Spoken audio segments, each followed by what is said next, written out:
Assalamualaikum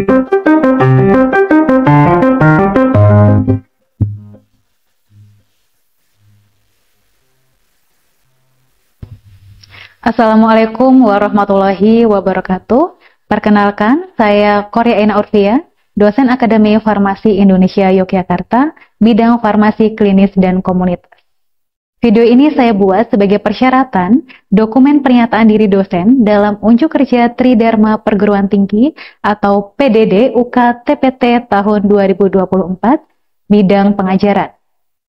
Di Akademi Farmasi Indonesia Yogyakarta, saya mengampu beberapa mata kuliah, di antaranya adalah Anatomi Fisiologi Manusia, Farmakologi Dasar, Teori dan Praktikum Farmakologi, Teori dan Praktikum Farmasi Klinik. Salah satu mata kuliah yang saya ampu pada semester genap tahun akademik 2023-2024 adalah Farmakologi Dasar. Mata kuliah ini sesuai dengan fokus bidang keilmuan saya. Selanjutnya, perkenankan saya untuk memaparkan pelaksanaan pengajaran pada mata kuliah Farmakologi Dasar. Farmakologi Dasar merupakan mata kuliah wajib pada semester 2 dengan bobot 2 SKS. Mata kuliah Farmakologi Dasar ini dilaksanakan sebanyak 16 kali pertemuan. 2 diantaranya adalah UTS dan UAS. Mata kuliah ini diampu oleh tim teaching sebanyak 2 dosen, di mana saya mengampu 7 pertemuan, setelah pelaksanaan ujian tengah semester. Proses perkuliahan pada tahun akademik 2023-2024 ini dilaksanakan secara luring atau offline.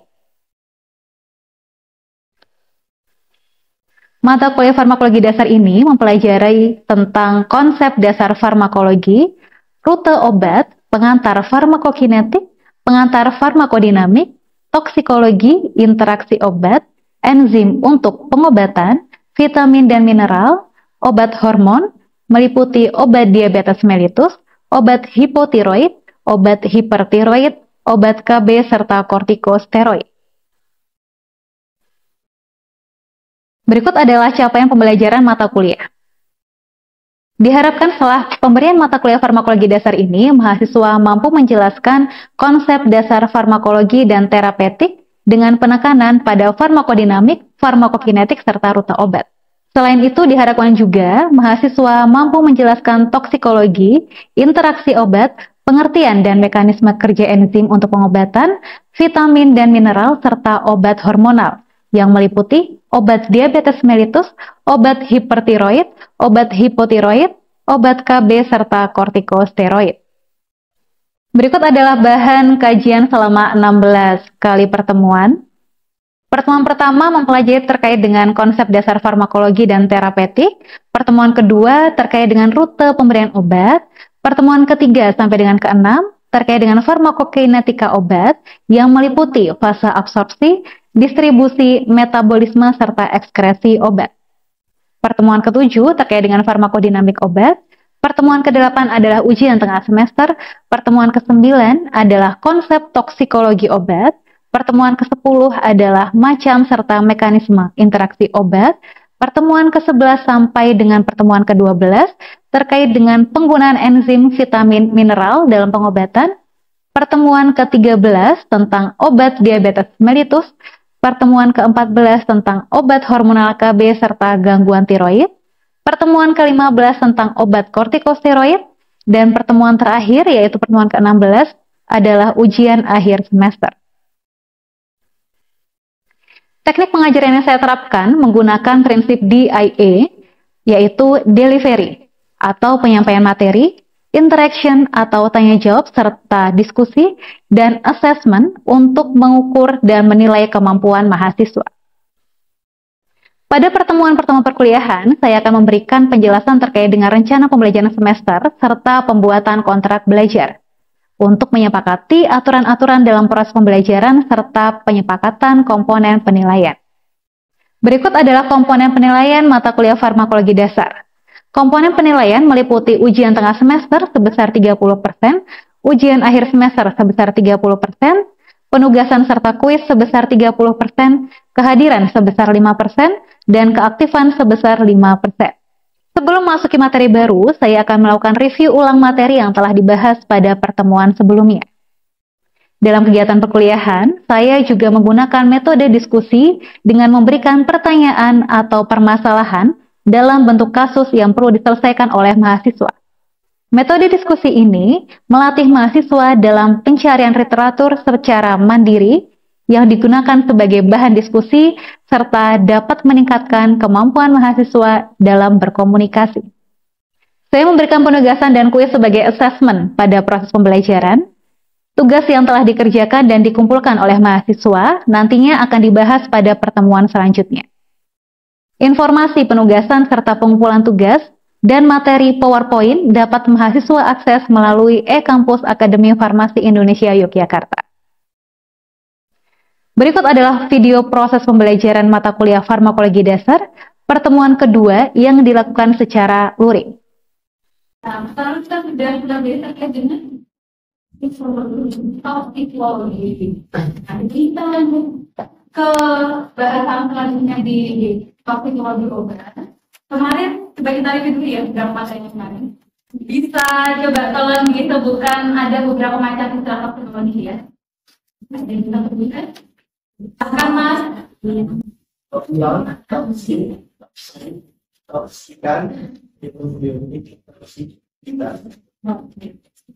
Betul ya, tadi ada berapa macam tuh? Ada narkotika. Toksin itu seperti apa?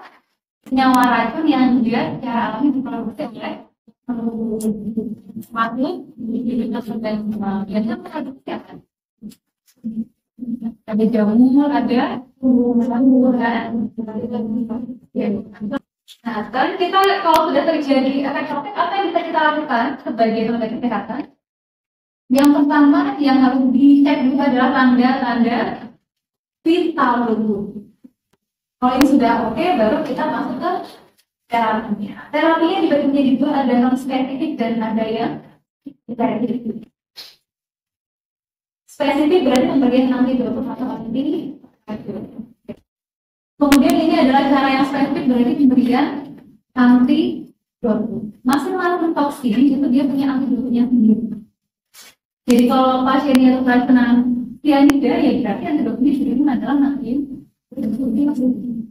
Kalau ternyata pasiennya atau keracunan metana, berarti diberikan antibiotik.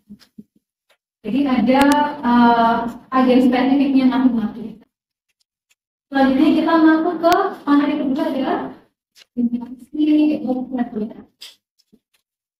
Sebelum kita masuk ke dalam materinya, ada yang tahu tentang apa ini interaksi obat?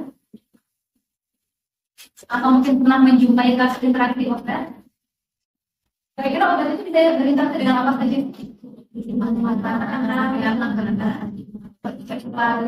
Bahan lain, kandungan itu dan kondisi tubuh. Tadi berapa macam? Macam ya. Jadi obat bisa dipakai dengan makanan, obat lain, kandungan dan kondisi.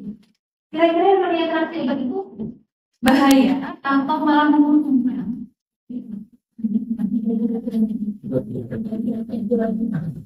Bahaya dan dua-duanya. Jadi case-nya di sini adalah katanya mengkonsumsi obat warfarin COVID. Sebelumnya dia pernah punya serangan COVID. Jadi dengan lain tidak untuk berkurang. Beberapa hari terakhir pasien mengkonsumsi sinetikin untuk gangguan kemudian 2 hari tengahnya pasien mengalami melena. Jadi BM-nya berdarah karena ada perdarahan saluran kecil. Kira-kira dari kasus ini apa yang bisa teman-teman? Apa yang bisa dikomentari dari kasus ini? Jadi di sini pasiennya mengalami terapi obat antara warfarin dengan obat sehingga pasien tersebut mengalami nanti kita lihat ya mekanismenya seperti kemudian seperti ini bisa kita juga kemudian nanti kita pelajari di tadi kita akan pelajari terkait dengan konsep data interaksi, mekanisme interaksi dan tingkat preparasi. Yang tadi sudah disampaikan bahwa interaksi obat itu adalah Suatu reaksi obat yang apabila dia dikonsumsi dengan substansi lain bisa mempengaruhi efek obat tersebut. Interaksi obat itu bisa terjadi antara obat dengan kondisi klinis. Bisa juga ada interaksi obat dengan makanan. Ini hanya gambaran ya, bukan kemudian interaksinya sama makanan ini bukan. Jadi interaksinya dengan makanan. Bisa juga interaksi antara obat dengan obat herbal atau tanaman. Dan yang terakhir antara obat dengan. Jadi apabila antibiotik golongan aminobutyric dikonsumsi pada pasien yang mempunyai penyakit gangguan ginjal, maka akan terjadi interaksi antara obat dengan kondisi pasien yang akan memperparah kondisi pasien tersebut. Contohnya seperti itu. Tadi aminobutyric ada yang kondisi ada amikasin. Yang kedua adalah interaksi antara obat dengan kita berikan contoh. Ya, paling gampang dengan boleh nggak kita obat pakai susu? Boleh. Untuk semua obat. Jadi ada beberapa obat, contohnya adalah antibiotik, kekerasan itu tidak boleh digunakan dengan susu karena akan mengurangi efek obat tersebut. Interaksi antara obat dengan herbal atau dengan tanaman tumbuhan itu. Ini misalkan penggunaan warfarin tadi sebagai obat apa? Ketika pasien itu menggunakan warfarin dan dia rutin mengkonsumsi obat herbal yang mengandung bawang misalnya, atau dia suka makan bawang. Bawang itu dia juga punya efek sebagai anti pelanggaran. Jadi ketika pasien tersebut menggunakan obat anti koagulan, pasien tersebut juga makan bawang, maka akan meningkatkan efek toksisitas pengenceran. Kan maunya tadi supaya tidak terjadi gumpalan darah ya, tapi kalau berlebihan maka bisa jadi menghapus gumpalan darah, malah terjadi perdarahan seperti case tadi Melena ya. Jadi bisa meningkatkan toksisitas dari obat. Jadi kemudian belum dengan luar.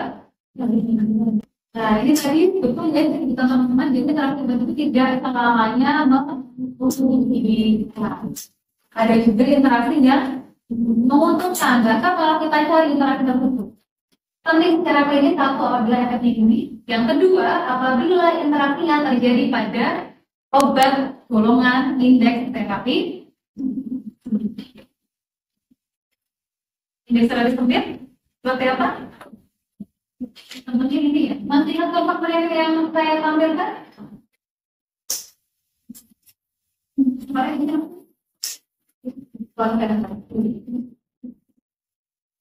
Ada ini ya.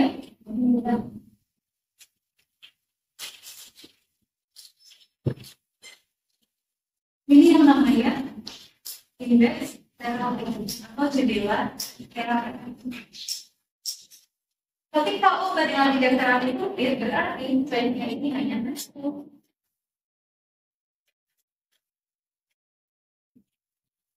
Hanya segini saja. Jika konsentrasinya naik sedikit saja, dia masuk ke dalam efek toksik. Beda halnya dengan obat dengan jendela terapi yang besar. Apabila konsentrasinya naik, itu tidak sampai menyebabkan efek. Tapi kalau ini tidak dimarahin terapi yang betul, naik dikit saja dia bisa terjadi efek. Yang sedikit saja tidak benar. Nah, dokter yang paling inilah yang kita buat pada interaksi. Contohnya sebenarnya kita lihat ada digoxin, banyak lain. Pasien seperti apa sih yang perlu kita waspadai menjadi terpikir? Nah, ini tidak kita lakukan sendiri. Apa kira-kira nanti yang harus kita waspadai kita? Mungkin keluarganya tidak ingat sehingga biasanya yang banyak yang penyelesaian pada manusia. Kita harus menghindari interaksi antara obat dengan kondisi klinis. Jadi ketika ada pasien ini harus kita hadapkan obat yang diberi supaya tidak terjadi interaksi. Yang kedua, polifarmasi. Polifarmasi Kalau ini adalah banyak. Berarti pasien yang menggunakan obat banyak dalam satu waktu, otomatis akan meningkatkan resiko terjadinya interaksi. Yang ketiga, gangguan tidak ginjal. Ini tentu ya, karena kan ada gangguan pada organ metabolisme dan ekspresi. Keempat, obat tidak terapi tidak kita bahas. Kelima, penggunaan obat bersama dengan inhibitor dan inhibitor MC. Dan yang keenam, polivitamin dan ini pasien seperti yang harus kita perhatikan di tahap indikator. Oke, sampai sini ada yang mau ditanyakan? Lanjut tadi setelah kita bahas tentang konsep dasar interaksi, apa yang mau dibahas? Mekanisme interaksi obat. Mekanisme interaksi dari jenis ada farmasetik, farmakokinetik, dan kalau kinetik dan dinamik sudah paham ya kemarin ya. Kalau farmasetik,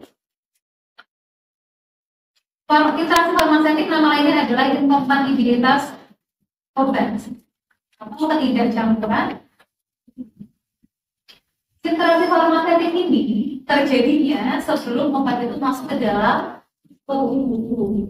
Jadi ketika teman-teman dispensing atau makasih itu, oh ternyata ada interaksi obat dengan beta yang campur, kok malah warnanya berubah, kok malah jadi menggumpal. Mungkin itu obat yang memerlukan pasien. Nah itu sudah terjadi dalam farmasetik. Jadi interaksi yang belum sampai ke tubuh pasien dan terjadi perubahan secara fisiknya. Kalau farmakokinetik dinamik berarti sudah masuk dalam tubuh ya. Farmakokinetik itu yang seperti apa? Absorpsi,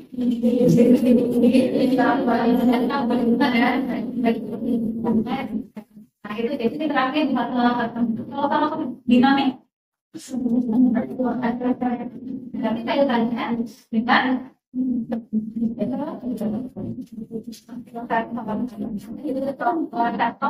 itu terjadi interaksi berubah.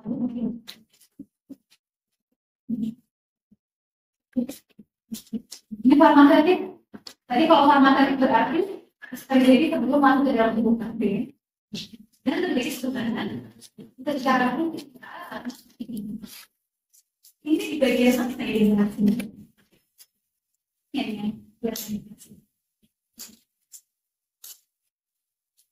Di sini ada timbul. Biasanya warna putih timbul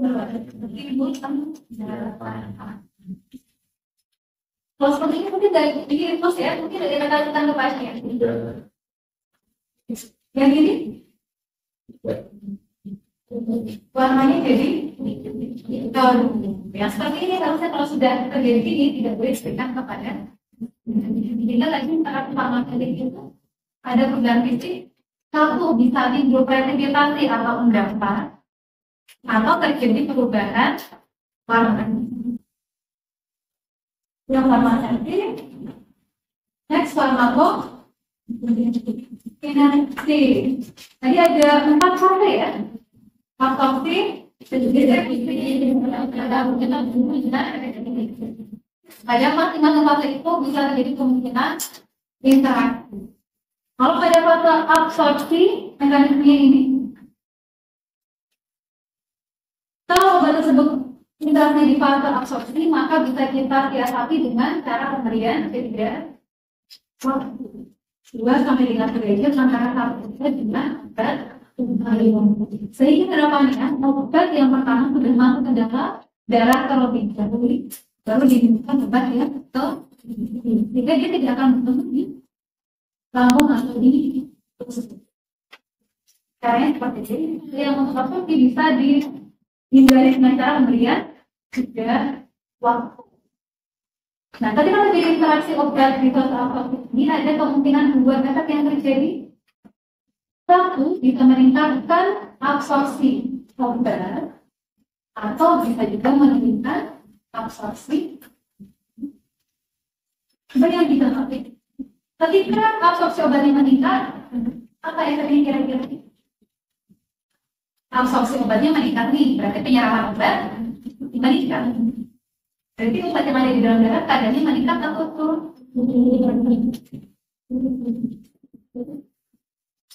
Kadar obat yang ada di dalam darah akan absorpsi yang tadi meningkat, penyerapan obatnya meningkat, berarti kadar obat di dalam darah akan naik. Berarti efek obatnya akan naik kalau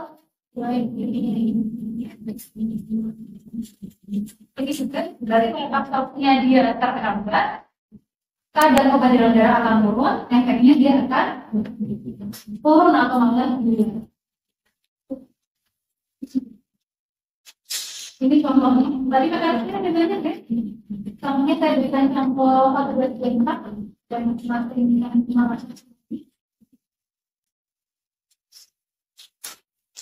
selanjutnya di fase distribusi. Jadi interaksi di fase distribusi ini akan berimplikasi secara klinis ya, apabila interaksinya terjadi pada obat yang punya protein binding lebih dari 85% atau volume distribusi lebih dari mungkin besar ya ini ya 1,5 liter atau obat dengan indeks terapi. Selanjutnya di fase metabolisme ini kaitannya dengan industri enzim dan inhibitor. Fungsi dari metabolisme obat itu apa? Untuk merubah metabolisme obat dari yang itu apa? Larut di dalam lama menjadi larut di dalam sehingga dia lebih mudah diekspresikan melalui ginjal lewat urin, gitu kan? Jadi fungsi dari metabolisme itu merubah metabolisme obat yang sifatnya lipofil menjadi lipoprofil. Siapa yang merubah obat tersebut dari lipofil menjadi lipoprofil? Enzim. Namanya adalah enzim metabolisme sitop. Berarti yang mempengaruhi interaksi di sini adalah obat yang bisa mempengaruhi enzim sitoprom-P4. Siapa itu? Golongan induktor enzim dan golongan inhibitor. Dan sekarang kita bahas dulu yang induktor enzim. Induktor enzim artinya dia induksi.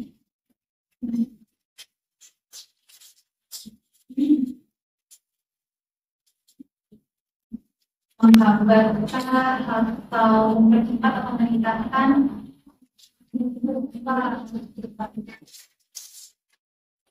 jumlah enzimnya. Ya. Kalau jumlah enzimnya meningkat, berarti yang kita lakukan itu apa? Metabolisme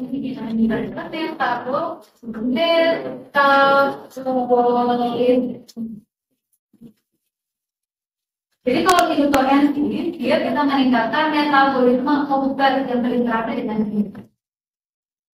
Semua metabolisme obatnya ditingkatkan. Jadi kadar berjalan darah naik atau turun? Metabolismenya. Metabolisme tadi habis dari fase metabolisme mau kemana? Jadi metabolisme meningkat, ekspresi enzimnya akan berarti kadar berjalan darahnya begini. Kan obatnya lebih metabolisme lebih lancar bukan nih jadinya diprofil. Ekspresinya obat ekstrak ke bagian mulut naik atau turun? Obatnya kan turun. Kalau ekspresi obatnya naik, kadar obatnya lagi di belakang darah bagaimana?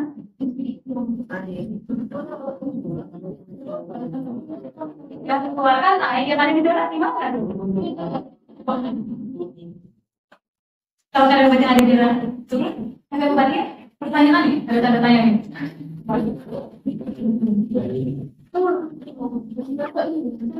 Kadar obatnya kan kadar obatnya gimana?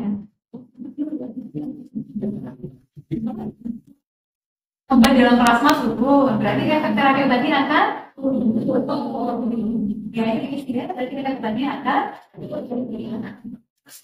ya, nanti itu Jadi apabila obat diminum dengan obat-obatan ini, gampangnya efek obat ini akan turun karena inhibitor enzim. Tadi sekarang farmakokinesis. Sekarang farmakokinesis. Berarti katanya antara obat dengan reseptor. Ya, jadi kalau farmakokinesis bagian 1, 2, 3, 4 bacanya nanti gini bawah ini. Satu aditif. Aditif itu artinya efek sebuah obat. Efeknya adalah interaksinya adalah penjumlahan dari efek kedua obat. Kalau yang sinergis, maka hasilnya lebih besar dari penjumlahan kedua obat tersebut. Contohnya apa? Penggunaan antibiotik dikombinasikan menjadi sekian kombinasi. Ada yang tahu kombinasi apa? Isinya adalah kombinasi dari antibiotik sulfonamid dengan inhibitor receptor atau inhibitor. Kombinasi isinya adalah sulfamethoxazole dan trimethoprim. Sulfamethoxazole adalah antibiotik sulfonamid. Trimethoprim adalah inhibitor reduktase. Ketika dia dikombinasi menjadi satu sediaan, efeknya akan meningkat jauh lebih besar dibandingkan kedua efek obat tersebut. Kalau ini tadi 1 sama dengan 2, kalau ini 1 tambah 1 lebih dari 2 efeknya, efek interaksi. Pulsa yang bisa digunakan ini dari hari itu ya. Di hari sebelumnya ada boleh tidak dari perpustakaan, jadi mana itu masih ada di belakang dari ini ada apa? Atau kalau ini seperti itu juga ada ibunya gitu aja. Kalau yang lain bisa pakai masker atau enggak? Itu sudah ada efeknya apa? Kita keperangan serangannya apa? Misalnya sebenarnya sebagai maksudnya dengan mereka dengan terapi obat. Ada.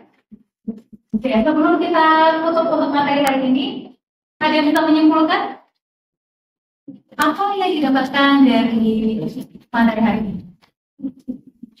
Oh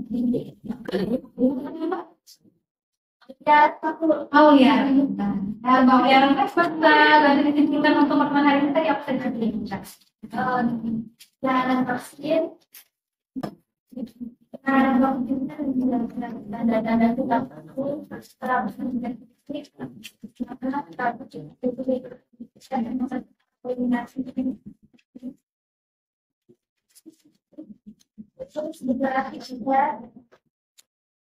ada istilahnya.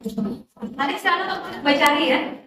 Di rumah tadi kan sudah ada beberapa literatur untuk mencari interaksi. Ada yang online kan? Ya, kayaknya teman-teman tidak perlu beli buku. Online bisa diakses dengan internet sekarang mungkin bisa ya. Ya, jadi nanti silahkan coba cari interaksi obat keadaan akut. Dilihat mekanismenya apa, tingkat keparahannya dan efek yang mungkin terjadi pada pasien tersebut apa. Oke, nanti ini saya evaluasi kamu. Pekan depan kita bahas casting. Mungkin kita untuk hari ini. Saya akhiri, terima kasih teman-teman. Assalamualaikum warahmatullahi wabarakatuh.